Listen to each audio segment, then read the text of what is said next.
Eh, saya senang sekali sepanjang minggu kemarin. Saya penuh sukacita. Mulai dari ada ibadah kaum wanita, ibu-ibu.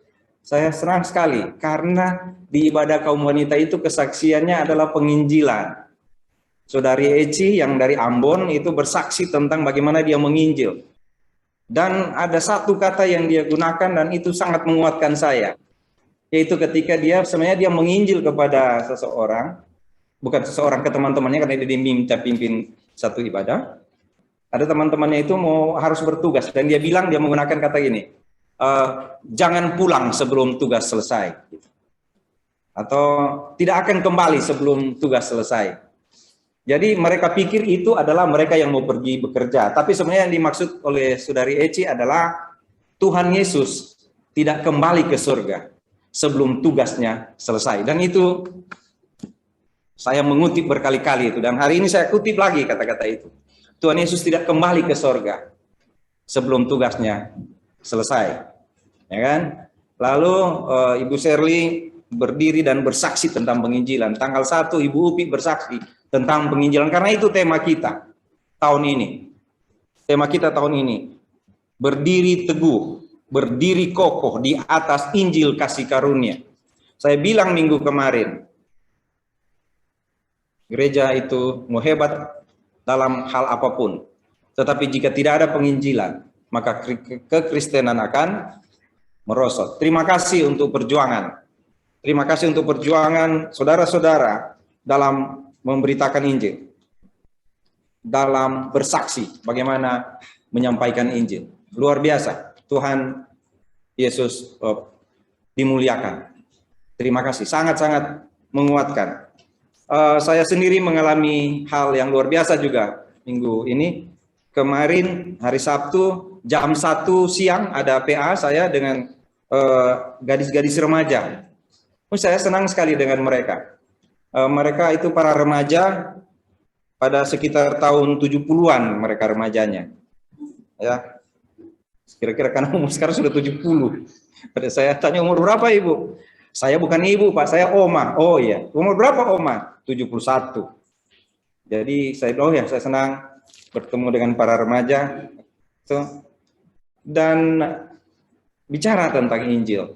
Ada 2 orang ibu yang bilang mereka percaya pada Tuhan Yesus dan punya keyakinan masuk surga. Wah, saya bilang di surga malaikat bersukacita. Tolong jangan berhenti memberitakan Injil.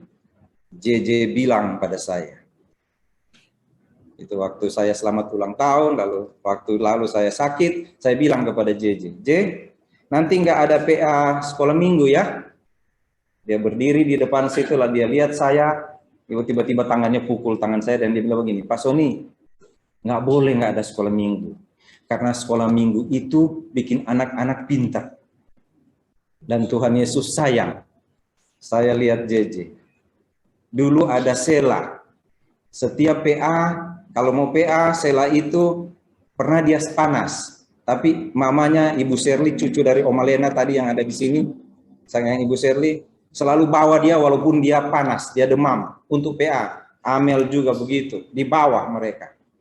Neme, satu waktu Ibu Shirley sakit kepala, lalu tidak mau PA karena Ibu Shirley sakit kepala. Dan Sela berdiri di hadapan mamanya dan bilang, Ma, harus PA. Aku aja kalau demam dibawa PA. Mama cuma sakit kepala, nggak PA. Terpaksa Ibu Shirley lupakan sakit kepala dan PA.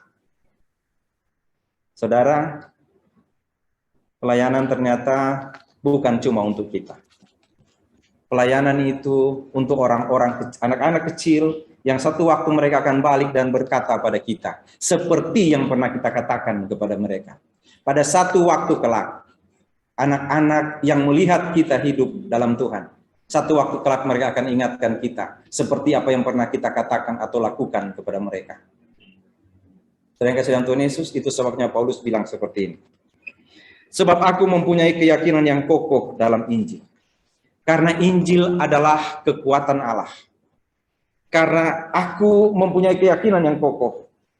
Karena Injil adalah kekuatan Allah. Sebab aku mempunyai keyakinan yang kokoh. Sebab Injil adalah kekuatan Allah. Sebab dalamnya nyata kebenaran. Sebab murka Allah akan nyata. Itu dalam ayat 16 sampai 18 saya sudah jelaskan minggu kemarin. Ya, yang menjelaskan yang saya bilang minggu kemarin adalah aku Paulus mempunyai kerinduan memberitakan Injil di Roma.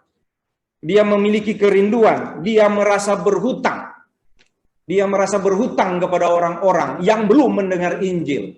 Itu hati seorang Paulus. Kenapa dia mempunyai kerinduan? Karena dia punya keyakinan yang kokoh akan kebenaran Allah. Karena dia punya keyakinan yang kokoh bahwa orang yang tidak mendengar Injil itu akan menerima murka Allah. Saya sudah gambarkan minggu kemarin. Akan menerima orang yang menerima murka Allah. Itu tidak main-main. Kenapa? Kalau Allah mengasihi kita, tidak tanggung-tanggung. Kalau Allah mengasihi kita, tidak dapat kita pikirkan bagaimana Allah mengasihi kita. Begitu luar biasa. Sekarang sebaliknya coba pikirkan. Bagaimana kalau Allah murka? Siapakah yang dapat menghentikan kasih Allah? Tidak ada. Kalau begitu, siapakah yang dapat menghentikan murka Allah? Tidak ada.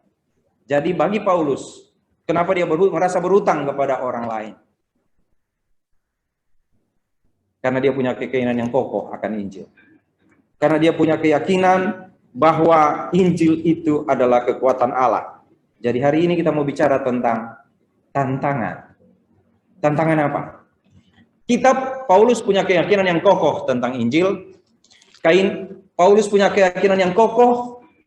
Punya keyakinan yang kokoh bahwa kebenaran Allah itu akan memimpin. Kebenaran Allah, di situ dikatakan orang benar akan hidup oleh iman. Tetapi murka Allah nyata kepada orang tidak percaya pada Tuhan. Dan murkanya luar biasa. Saudara perhatikan di ayat yang ke-18. Murka Allah nyata dari surga atas segala kefasikan dan kelaliman manusia yang menindas kebenaran dengan kelaliman. Orang yang tidak percaya pada Injil, orang yang tidak mendengar Injil adalah orang-orang yang sedang menindas kebenaran. Orang yang tidak mendengar Injil adalah orang-orang yang tahu tentang Allah, tetapi mereka menolak Allah. Bahaya sekali. Saudara lihat itu ayat 19. Apa yang dapat mereka ketahui tentang Allah nyata bagi mereka. Sebab Allah telah menyatakannya kepada mereka. Sebab apa yang tidak nampak daripadanya yaitu kekuatannya yang kekal dan keilahiannya dapat nampak kepada pikiran dan dari karyanya sejak dunia diciptakan sehingga mereka tidak dapat berdalih. Orang-orang yang tidak mendengar Injil adalah orang-orang yang bilang begini, Allah itu apa itu? Orang-orang yang tidak mendengar Injil adalah orang-orang yang mengabaikan Allah, padahal Allah sudah menyatakan dirinya. Dari mana? Nampak dari karyanya. Saudara boleh berdiri dan lihat matahari, bagaimana dia berputar. Padahal bumi kan yang berputar. Bagaimana hari berganti dari siang menjadi malam, malam menjadi siang. Berapa waktu lalu saya mengirimkan ayat kepada saudara. Pada mulanya Allah menciptakan langit dan bumi. Allah bentuk langit dan bumi. Allah yang ciptakan. Manusia harusnya tahu bahwa ada ciptaan Tuhan. Bahwa ada alam yang Tuhan ciptakan. Ada dunia yang Tuhan ciptakan. Tapi banyak kali manusia mengabaikan apa yang Tuhan ciptakan. Banyak kali manusia mengabaikan. Itu yang membuat Paulus bilang, aku harus beritakan Injil padamu. Kenapa? Karena murka Allah akan nyata padamu. Murka Allah akan nampak padamu. Karena engkau, walaupun engkau tahu Allah menciptakan, ada suatu kuasa yang menciptakan dunia ini, tapi engkau mengabaikannya. Dan itu bahaya bagimu. Banyak sekali orang kalau kaget kan, ya Allah, oh my God. Padahal kaget loh itu. Kalau saudara ada di atas sebuah gunung, lalu lihat, indah sekali. Atau ada di pantai, cuma kalau di pantai kan cuma pasir sama laut dikit situ kan, nggak mungkin lihat jauh sekali kan. Tapi selalu, bagus sekali. Luar biasa. Tuhan yang ciptakan. Itu yang Paulus bilang di sini. Itu namanya wahyu umum. Terus apa lagi? Orang mengenal Allah tapi tidak memuliakan dia. Bahkan tidak bersyukur. Sehingga perlu mendengar. Itu tantangan-tantangan. Yang berikut, mereka menjadi bodoh. Mereka berbuat seolah-olah mereka penuh hikmat, tapi mereka telah menjadi bodoh. Ada yang merasa pintar sehingga mengabaikan Allah. Ya, ini bukan cuma di Roma, ini di seluruh dunia. yang di sini.